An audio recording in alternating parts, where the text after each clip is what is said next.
Well, hello, everyone, and welcome to the Bottom Line Me podcast, where we like to explore topics that impact real estate and title professionals and everyone that's involved in the closing process.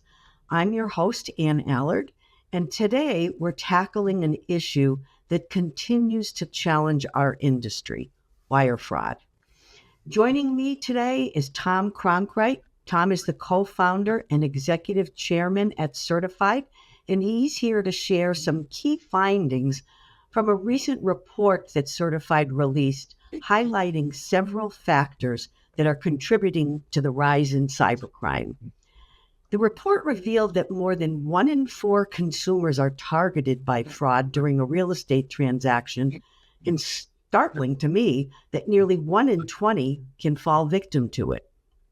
It also underscored that first-time home buyers, along with other groups who have lower awareness of wire fraud risks, are especially vulnerable.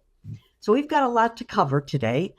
So I'd like to take a minute now to welcome Tom. Tom, thank you so much for taking some time to join me today and talk about this important topic.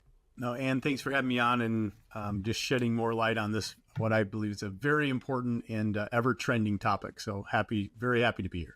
Well, great. Well, before we dive in, could you just take a couple minutes and tell our audience a little bit about yourself? Sure. I'm a licensed attorney by trade turned large title agency owner here in the state of Michigan, along with my business partner, Lawrence Stutler. He and I met in law school and kind of practiced in large law firms and corporate practice and real estate groups, and then decided to enter into the title space and put our entrepreneurial hats on. So Sun Title was formed in 2005, and we've kind of grown ever since.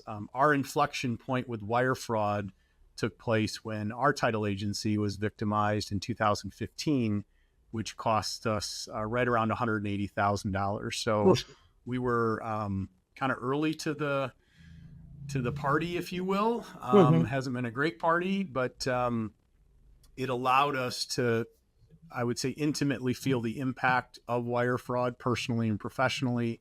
It ultimately led to the creation of CertifID, which is a solution that protects all incoming and outgoing wire transfers through identity verification and the secure exchange of wiring information and now movement of money.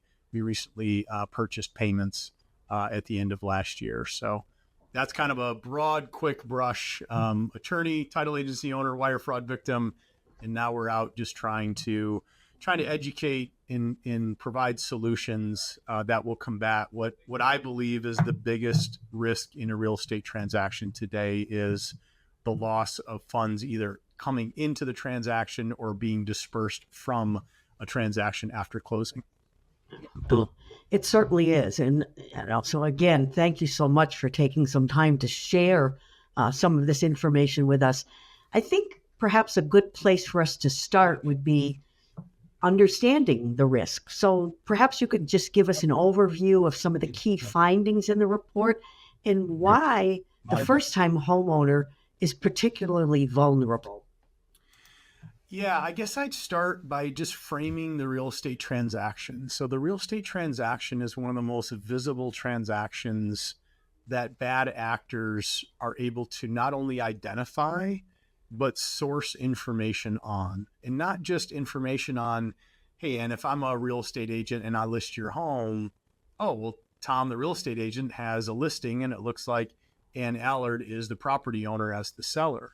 But then open source information is this idea that they can quickly identify personal information on myself and you because of open public record and just, all land and the records relating to land ownership are publicly available. So they can quickly say, hey, there's a real estate deal in play here, and I can identify the listing agent and the seller. And then they realize that, these are large sums of value. These transactions are incredibly large, especially with existing home prices now breaching near high 2020 levels, or 2022 levels, I should say, of over $400,000. So you kind of mix it. Okay, it can easily be identified, the transaction. The parties are easily identifiable. large sums of money at risk. And what's particularly interesting that the report showed is those that are entering the transaction for the first time are 3 times more likely to fall victim. And I think the reason for that is I refer to it as like a lack of muscle memory. Yeah. So a real estate transaction, you're in it once every several years, right? It used to be 12 years, I think, depending on the area or in the country you're in. Let's call it years, not months. Mm-hmm. But if you look at other activity, e-commerce, online banking, I'm grabbing takeout through an app.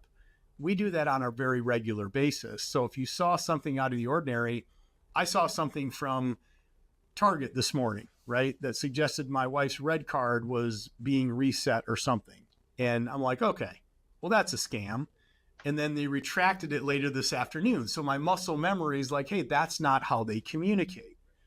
We don't have that in real estate. And I think our first-time home buyers they have this, I guess, understandable but yet outsized reliance on their real estate agent, their mortgage lender, if they're working on, and us in title and, the closing attorney space.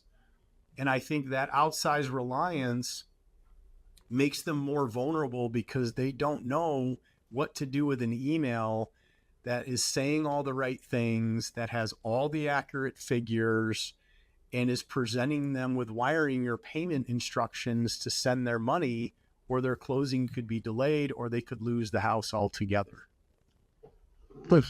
Yeah, and I suppose that the muscle memory isn't there because, unlike going to Target, you're not buying a home once a week. So that makes sense. No, and that's interesting. And you take a step back and you're like, well, everything's new. Your first-time home buyer, right? You have to assume this is the first time that they'll ever wire money in their lives. They've never wired. Why would I wire funds? You know what I mean? Right. So it's like all new to them. And I think that in particular creates more vulnerability. You were right in the sense when you introduced the session, our report found that 1 in 4 consumers that were in a real estate transaction last year saw something that was suspicious. Wow. And 1 in 20 became victimized at some level. That's pretty scary when you think about it. It is. I know. It really is. So let's talk about some of the red flags or warning signs. What are some common red flags that a home buyer should watch out for? And in addition to that, are there any specific points in the process where they might be more at risk? The report shows that consumers, and I think we can all take something and put this in our playbook. So a couple things that are very interesting about the report. Consumers believe that the advisors that they are hiring to help them in this process should protect them from this risk. That's number one. Almost 80% of them, when asked, would you pay more in your transaction if you were protected at a higher level from this risk, 80% said yes. So against that framing, I think first and foremost, we, the brokerage industry, the mortgage lending industry, title and settlement, legal representation for consumers, owe a duty, for the lack of a better term, but I think it is a duty, it's forming as a duty in the courts, that we educate and we empower consumers about this risk. The challenge that we see when we help consumers recover stolen funds, because we have a fraud recovery services division of CertifID, and I'll get into some of those stats, is almost half of consumers are truly not read into this risk. So when you say, what are the red flags? I think the red flag sits on a continuum. Those that aren't educated, it won't be a red flag to them at all, because this is the first time that somebody is mentioning the need to wire funds. They can't anchor it off of any education or empowerment that they've been given by their advisors, and they just send the money. And when we speak to these victims after their life savings has been gone, the most common phrase that we hear as a team at Certified is, I didn't even know this was a thing. I didn't know this was possible, right? Yeah. Now, if they're educated and they're empowered, the red flags that they will see is a demand for funds to be wired when maybe the expectation all along was to bring in a certified check for closing, right? Maybe there was some excuse. I mean, it always has certain elements to these emails, right? It goes to if they're trying to defraud the consumer, it's typically the title company that's impersonated and the real estate agent that's compromised. That's just what we see, and it's not every time, Right. but that's typically the flow, right? And the stat shows that almost 80% of the time, the consumers are saying, look, the fishy email looked like it was coming from my agent. Right. The title company is spoofed. The buyer then is influenced to wire funds that they believe is to the title company, but is to somebody impersonating them. The construct, the red flags of those emails are several. One, if you look at the email header, it's probably a spoof of the title company. But consumers need to know that if you're reading messages mobily, you have to click on that from and make sure you're looking with intention to understand, is it actually the domain of the title company, or is it somebody that registered a copycat domain, or is just using Gmail and masking kind of the from ID? The other is it'll have a request for funds. There's typically an immediacy around the request. Right. Hey, Ann, I need money. I actually need it today. And then there's always a negative consequence if they don't act. Hey, Ann, I need the money. I need it today. And if I don't get it today, or at least by noon tomorrow, then, and then they fill in the blank. Right. Our closing will be delayed.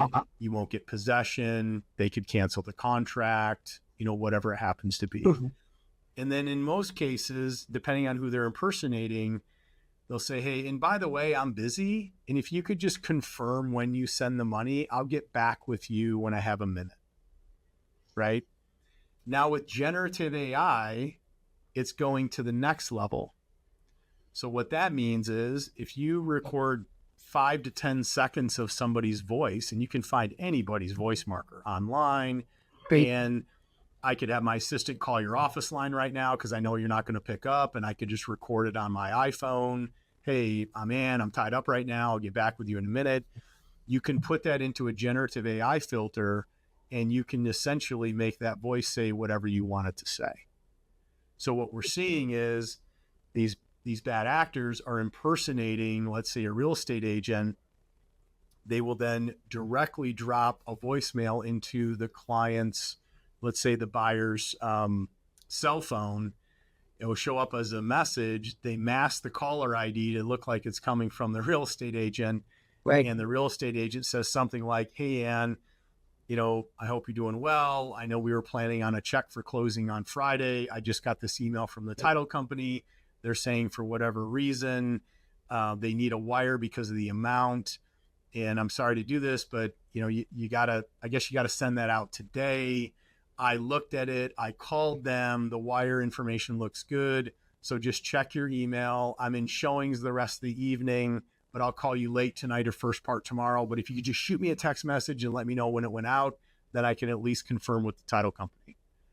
You're listening to this, and the caller ID says it's your agent. And then they redirect you to the email, and they essentially just soften that beachhead with all this trust and all this credentialing. And again, red flag, if you're not prepared for that, then you're just going to send the money. Like, hey, I got your voicemail. What do you mean that wasn't you? How is that even possible? Exactly. That's the advancement that we're seeing, where AI is kind of augmenting a well-developed playbook around the social engineering piece of wire fraud. Yeah. It almost makes you think, unless you're talking live to somebody, and I suppose at some point that's going to be a problem as well, that you can't rely on anything that comes. Whether Well, I mean, what we're recommending and what others are implementing, and this was an idea from federal law enforcement. I won't take credit for it, but I applaud it. Is some safe word or some passphrase. So, and if I'm onboarding you as a new buyer and I'm your selling agent, look, Ann, I can help you find the neighborhood. I can negotiate well on the price. I'm a really good contract drafter. Like, no problem there. But we need to talk about how you're going to safely get funds into closing. And whether or not you wire or whether or not you intend to bring a check, we can decide that not today. We'll decide that later. You could be asked to wire funds, and it could be coming from me or looking like it's coming from me. It could be looking like it's coming from the title company, and it's somebody trying to defraud you. I mean, you say it that clearly. So what we're going to do is set up a passphrase, pink, orange, or something, whatever it is, right? So, Ann, no matter what, you cannot trust anything voicemail. You can't trust anything by email. And if you're going to essentially think about wiring funds, you need to call me back and I'm going to ask you for that passphrase. And don't even, or something, you know what I mean? And that's where everybody's getting tripped up. Yeah. That's I think a really great suggestion too. And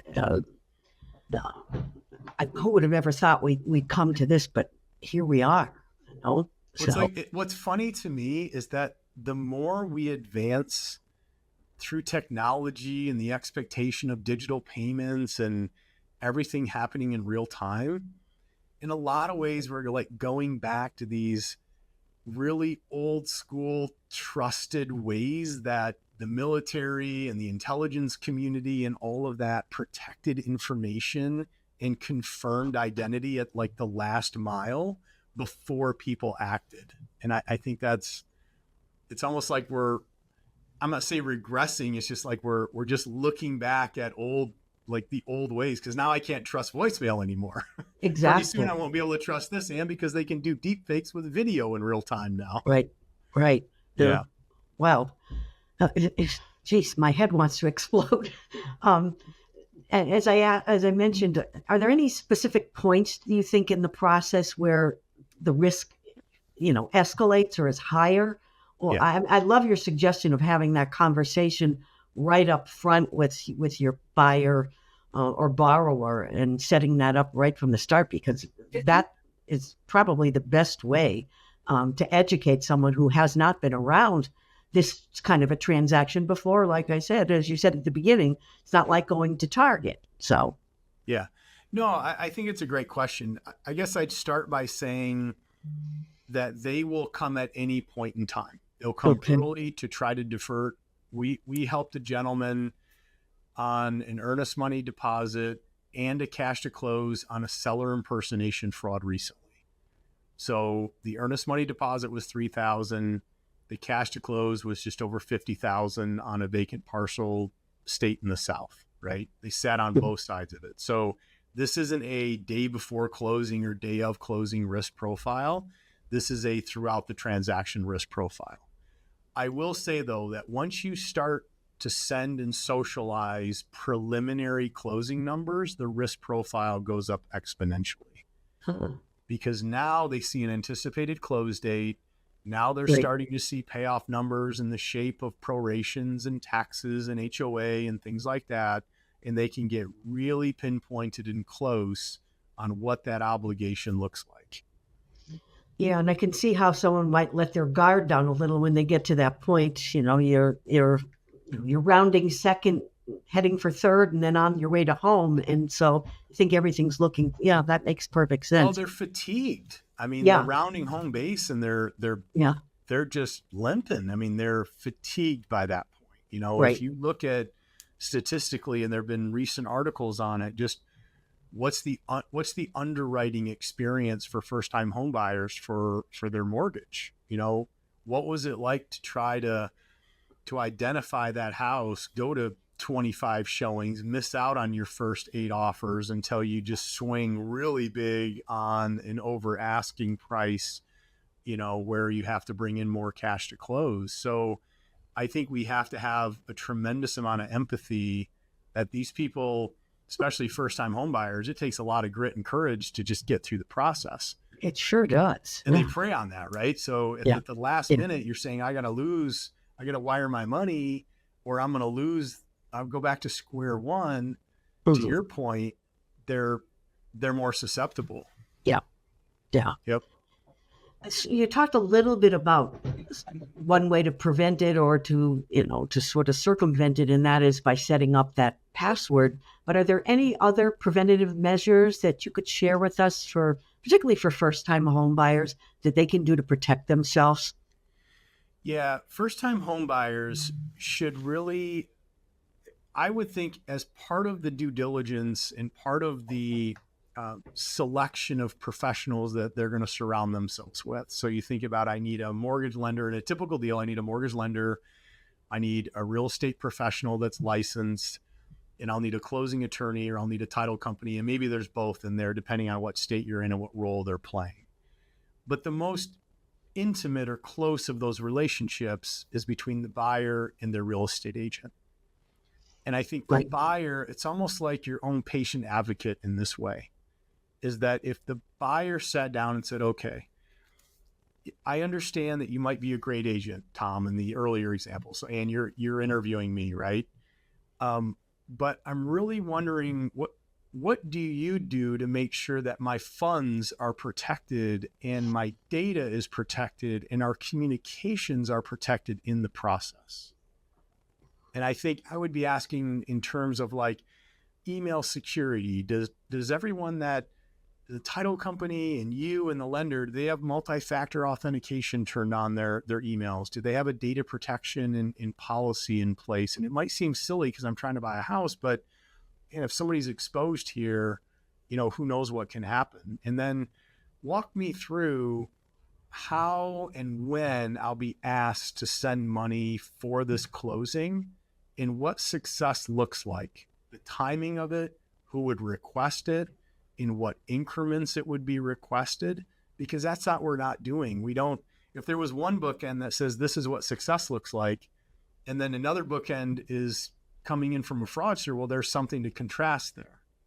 But if we're not setting them up with an idea and the education and empowerment, like that's what consumers should be not just asking about, but demanding to say, no, I'm really serious. Like this is my life savings. Yeah. We helped a gentleman on a cash to close recovery. It was over $2.2 million already this year. It's just one, right? I mean, those are hard funds to get back once they're in the bad actor's hands. Yeah. And then asking them, okay, so if I am, at what amount can I bring a certified check? And at what amount will I likely be asked to send a wire? So if the loan amount changes, if I decide to bring more equity into the deal as far as cash, like, is there that threshold? Because not all states are good fund states, right? Right. And then again, if you're sharing wiring information, how will I receive that? And how do I verify that? Like, how do I independently verify that? And the unfortunate part is this should all be part of the onboarding of a client. The lender should be doing this. The real estate professional should be doing this. Title should be doing it. Every client, every transaction, like every time, right? And who cares if the agent, by the time they get to title, is like, oh, God, not again. I get it. Okay. I'll see you safely in 30 days at the closing. Like, don't shoot the messenger, but three times is a charm. I'm going to say it again. Well, and clearly it can't be said enough, but it almost sounds like, we have to really interview all these people before we decide that we're going to select them to do business with. And I think, to your point, years ago, Tom, I'm a great realtor. I'll get your house on the market, or I'll find you the place you're looking for. But none of those questions were ever asked because there was no need. I mean, I hate to age myself, but I can go back to the days when you sat down in a closing room and then the closer walked the file over to the bank and sat there and waited for the funds, the check to be issued, and then went back and made a deposit. Sure. So, yeah. No, I get it. Incredible. Any emerging or future things we should be looking out for How, what's new in the scammer world that you might be able to share or that you're hearing about? And anything else that you want to share about what do you see coming next? The emergence from the scammers again is the use of generative AI. So again, just You don't know, don't trust anything, even if the voicemail doesn't even refer to the transfer of funds. It's just directing you to an email, and then that's where they solicit, the transfer with wiring or bank credentials. We're seeing more of that. you We know, are seeing also where they're impersonating everyone in the transaction. We've dealt with some of everyone. these recoveries where literally everyone was impersonated. So they would set up personas to impersonate the listing agent, the seller, the selling agent, the buyer, the mortgage lender, and the title. So when the real party thought they were communicating with the buyer, it was the scammer. Then the scammer would communicate with a real buyer impersonating the title. So they literally just sat as almost like a node of communication, a switchboard, if you will. They had all the information at their disposal. They sometimes just forwarded it right on, like, hey, nothing to do right now. And then they get the information they need, and bam, they call it the attack email. Yeah. Then they'll solicit with the wiring instructions. Here's the closing statement. And the real email may have said, hey, you can bring in a cashier's check.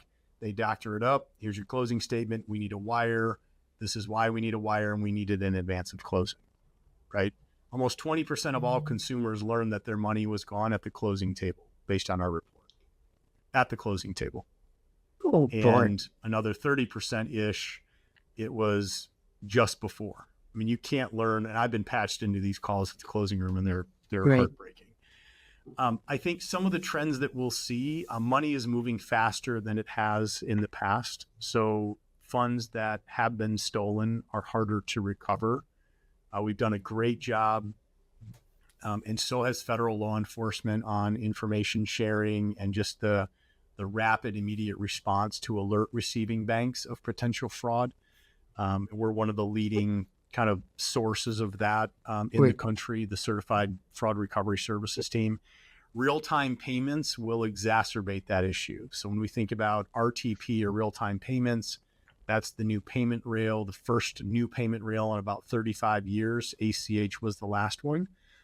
And RTP is essentially like a peer-to-peer, but on a much bigger payment rail, meaning you can move more money.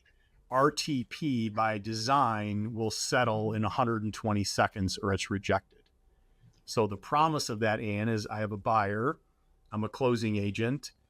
The buyer has an RTP enabled institution. I have an RTP enabled institution, They would be able to literally initiate, send, and I would be able to receive in real time, essentially within seconds, and funds are secure. Okay. The problem is, though, they're typically getting to them before the closing table, right? So when I said they learn about it at the closing table, they're sending money well before that. So now with wire transfers, because the Federal Reserve serves as this clearinghouse, we have kind of the benefit that the Federal Reserve goes offline and then it comes back online the next day. So money's not moving in that kind of evening to early morning hours. RTP is a 24/7, 365 cycle. So now the chance of recovery, and I hate to say this, I think will be significantly shorter, because they could RTP and then cryptocurrency, right? Or overseas bank or whatever. So I think some of the emergence of this is, while we want the benefit of a peer-to-peer speed of payment that RTP promises, it will cut off the ability to recover funds on the backside. I think the other trend we're going to see, and I'm participating in many of these discussions around the country, is this level is now rising to a consumer protection issue. This is no longer simply protecting property rights. This is protecting consumers and their life savings or their life liquidity, the biggest asset they're selling or the biggest asset that they're purchasing. You start to pierce in the consumer protection veil, and now legislation and more regulation is going to start to develop. And I'm not necessarily a pro-regulation guy. I think markets do a good job, but at the same time, I do firmly believe that states should have a just required disclosure that all of us, when we open up a real estate transaction, should provide consumers about the risk of wire fraud in their transaction. It just seems like if I have to, as a seller, have to disclose that the washer machine vibrates at high speed. Exactly. I don't have any requirement that I disclose as a professional that this thing is out here and you really need to be aware of it. It just, to me, that's a pretty big disconnect in a simple solve. Well, hopefully that begins to happen, because I think you're absolutely right. I can go back to the days when you were getting simple disclosures about lead paint and the foam insulation, all of those things. This is far more costly all the way around. So, wow. My goodness. Anything else you want to share with us before we get to the bottom line? This has been a great conversation. I've learned so much. That. No, I think for me, it's, I don't think there's a silver bullet. I think at the crux of this, it starts with education and engagement at the consumer level. Yep. I think it includes email security and data security on the professionals that are hired to represent them in the largest transaction and the most significant transaction of their life. And I think identity verification and how we're sharing very critical information about funding and dispersing in and out of an escrow account are things that are here and now. This isn't futuristic. This is like, these are table stakes right now. And I believe this, and I mentioned to you before we went on that I was speaking, I give a 2-hour continuing ed session earlier this afternoon to a large room full of agents. And I said, in a market where everything is so competitive, right? We're going to be in inventory constrained for a while. We're going to be in a higher rate environment. Everybody's looking for somewhat of an edge or a value prop that's unique. I think this is one of those.